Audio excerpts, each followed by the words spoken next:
Let's eat gumbo. As you can imagine, Rams cornerback Marcus Peters had the gumbo thing flowing after the NFC title game.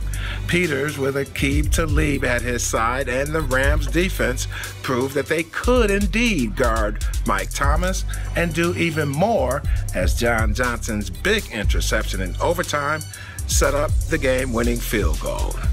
The Rams had an aggressive strategy during the offseason to beef up that defense, and now that plan is headed to Atlanta for Super Bowl 53.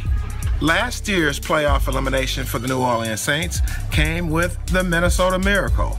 The snapshot of this year's heartbreak, the call that wasn't made. Saints coach Sean Payton said that NFL officiating director Al Riveron called him shortly after the game and told him that the officials erred in not calling either defensive pass interference or a helmet-to-helmet violation against Nickell Roby-Coleman in the final 2 minutes of the fourth quarter. And you can't tell who that nation that they've not been robbed by the NFL again.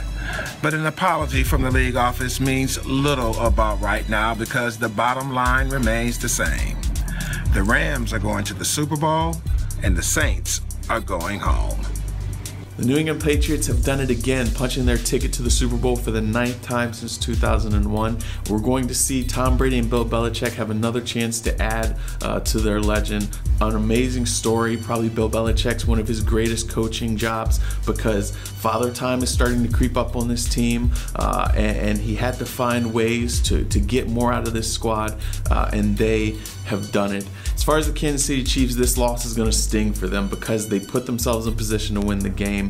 Some penalties hurt them late and proved costly. But if you look at this team, they've got a really good young nucleus. They've got talented wide receivers, tight ends, good offensive line. Have a couple additions that they can make to their offense, maybe help a running back. Their defense has got a lot of talent on that, young guys who are emerging. They'll be back here. Eventually, this team is going to take over as one of the elite squads in the AFC and the NFL as a whole because Patrick Mahomes is a star and Andy Reid has got a really good thing going here. They're just going to continue to ascend. Even though it stings right now, the future is very bright for them.